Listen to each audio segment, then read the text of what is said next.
Kisah Nabi Muhammad Sallallahu Alaihi Wasallam. Pernikahan Muhammad dengan Khadijah. Sejak 2 bulan pasca kepulangan kafilah dagang Khadijah yang dipimpin oleh Muhammad dari Syam, kekaguman Khadijah kepada Muhammad semakin bertambah. Demi menjaga kehormatannya, Khadijah meminta kepada Nafisah binti Munyah untuk menanyakan perihal lamarannya kepada Muhammad. Setelah terjadi kesepakatan antara kedua keluarga, akhirnya Muhammad dan Khadijah melangsungkan pernikahan. Khadijah memiliki seorang sahabat bangsawan bernama Nafisah binti Munyah. Keduanya akrab seperti layaknya kakak adik. Pada suatu kesempatan luang, Khadijah bertamu ke rumah Nafisah setelah sekian lama tak bersua. Ia pun mengetuk pintu rumah sahabatnya itu. Assalamualaikum warahmatullahi wabarakatuh. Waalaikumsalam warahmatullahi wabarakatuh. Tunggu sebentar. Oh, Khadijah, mari masuk ke dalam. Terima kasih. Maaf, aku baru bisa mengunjungimu sekarang. Tidak perlu merasa bersalah begitu. Aku tahu engkau sibuk mengurus bisnis. Engkau baik-baik saja, bukan? Bagaimana kabar anak-anakmu? Alhamdulillah, aku baik. Anak-anak juga dalam keadaan sehat. Bagaimana kabarmu, wahai Nafisah? Aku baik tentu saja. Alhamdulillah. Wajahmu tampak ceria. Apakah ada hal baik yang belum aku ketahui, wahai Khadijah? Iya, seperti yang kau lihat, Nafisah. Aku ini memang tidak bisa menyembunyikan rahasia darimu. Nafisah mencoba merayu Khadijah. Beberapa waktu lalu, Nafisah mendengar kabar bahwa sahabatnya itu telah menolak beberapa lamaran dari beberapa pembesar Mekah. Sebentar. Biarkan aku menebak apa yang membuatmu mengunjungiku di tengah kesibukanmu berbisnis. Jangan bilang ini tentang calon pendampingmu. Iya, lagi-lagi tebakanmu benar, Nafisah. Tapi, apakah engkau tahu apa alasanku menolak para pelamar itu? Karena harta yang kau miliki? Iya, itu salah satunya. Aku tidak ingin mereka menikahiku hanya karena harta yang aku miliki, kedudukan, atau fisik yang tampak indah di mata manusia. Sudah lama aku memantaskan diri untuk mendapatkan seorang pendamping yang berakhlak mulia dan dapat membimbingku ke arah yang lebih baik. Bagiku, harta kedudukan itu tidak penting. Nafisah tahu benar bahwa hanya ada satu laki-laki di Mekah yang memiliki kriteria calon suami Khadijah. Lelaki itu adalah Muhammad yang terkenal dengan gelar Al-Amin. Aku tahu siapa laki-laki yang engkau maksud. Baiklah, demi sahabatku tersayang, aku akan berbicara kepadanya. Memangnya siapa? Aku belum menyebutkan namanya. Dia Muhammad, pemuda bergelar Al-Amin. Apakah aku salah? Iya, engkau tidak pernah salah dalam hal menebak. Terima kasih banyak, wahai Nafisah, sahabatku. Khadijah tidak heran dengan kecerdasan yang dimiliki Nafisah. Selain cerdik, Nafisah juga dapat dipercaya. Hal itulah yang mendasari Khadijah meminta bantuan kepadanya. Selepas Khadijah berpamitan, Nafisah merasa sangat bahagia. Ia tak sabar untuk melancarkan aksinya.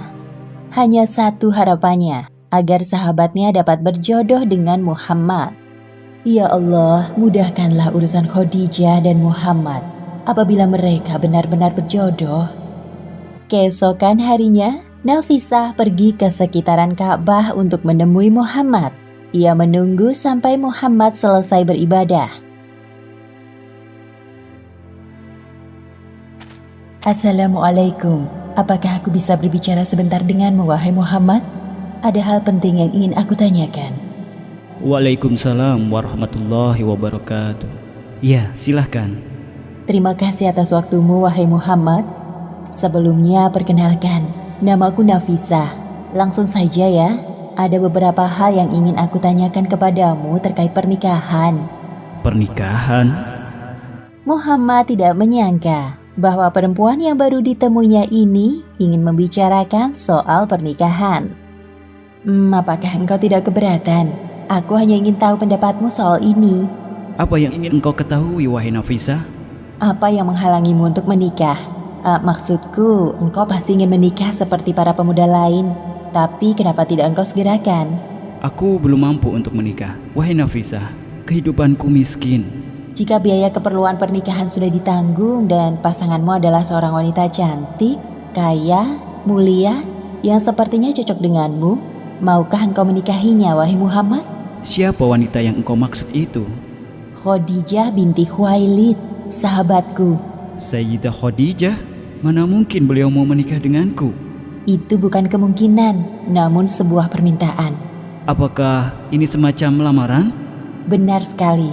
Aku beri waktu engkau untuk berdiskusi dengan pamanmu. Sampai jumpa. Muhammad belum beranjak dari posisi duduknya sejak Nafisah pergi. Beliau masih terkejut dengan lamaran Khadijah yang tiba-tiba. Sebaiknya aku pulang dan membicarakan hal ini dengan paman. Langsung saja Muhammad menceritakan tentang lamaran Khadijah kepada Abu Thalib. Aku sangat senang jika engkau mengiyakan, wahai Muhammad. Lagi pula engkau sudah cukup dewasa untuk menikah. Sebentar lagi aku akan ditinggalkan keponakan tersayangku. Jangan berkata begitu, wahai paman. Aku akan sering mengunjungimu dan para sepupu. Pasti rindu berpisah dengan kalian. Aku justru merasa bahagia, nak. Setelah Nafisah mendapatkan jawaban dari Muhammad, ia segera memberitahukannya kepada Khadijah. Muhammad menerima lamaranmu, wahai Khadijah. Benarkah itu, wahai Nafisah? Alhamdulillah, terima kasih banyak. Semoga Allah selalu merahmatimu. Amin. Semoga berbahagia, sahabatku. Hari bahagia yang dinantikan oleh kedua mempelai akhirnya tiba. Dekorasi halaman rumah Khadijah dihias dengan sangat indah dengan cahaya lilin dan aneka bunga. Kamar pengantin dihias dengan kain sutra yang digantung rapi. Sedangkan lantainya diselimuti oleh permadani berwarna putih yang melambangkan kesucian pernikahan. Para pelayan Khadijah mengenakan seragam khusus untuk menyambut para tamu undangan yang hadir. Tampak para pimpinan Quraisy dan seluruh pembesar Mekah hadir. Sungguh pernikahan yang agung dan suci. Pengantin laki-laki datang bersama rombongan dari kabilah Bani Hashim yang dipimpin oleh Abu Thalib, Hamzah, dan perwakilan dari Bani Mudhar. Muhammad adalah sosok laki-laki yang sempurna. Paras wajahnya manis dan indah. Perawakannya sedang, tidak terlalu tinggi atau terlalu pendek. Rambutnya hitam sekali dan bergelombang. Dahinya lebar dan rata di atas sepasang alis yang melengkung. Sepasang matanya lebar dan hitam. Hidungnya mancung, dadanya lebar dan bahunya bidang. Warna kulitnya terang dengan kedua telapak tangan dan kaki yang tebal. Jika berjalan, badannya agak condong ke depan. Melangkah cepat-cepat dan pasti. Pandangan matanya menunjukkan kewibawaan. Sedangkan pengantin wanita tampak anggun dan cantik dengan balutan gaun pengantin yang elegan. Seolah-olah hanya Khadijah yang pantas mengenakannya. Pernikahan Muhammad dan Khadijah berlangsung dengan sakral. Dalam pernikahan itu, Abu Thalib selaku wakil dari pihak pengantin laki-laki menyampaikan sambutannya. Segala puji bagi Allah yang telah menjadikan kita sebagai keturunan Ibrahim, Ismail, Ma'id, dan Mudhar. Sesungguhnya anak saudaraku, Muhammad bin Abdullah, adalah seorang laki-laki yang tiada bandingannya dalam kehormatan, keutamaan, kecerdikan, dan kecerdasan. Meski ia tidak banyak harta, sesungguhnya harta adalah kenikmatan yang akan sirna dan sesuatu yang berubah.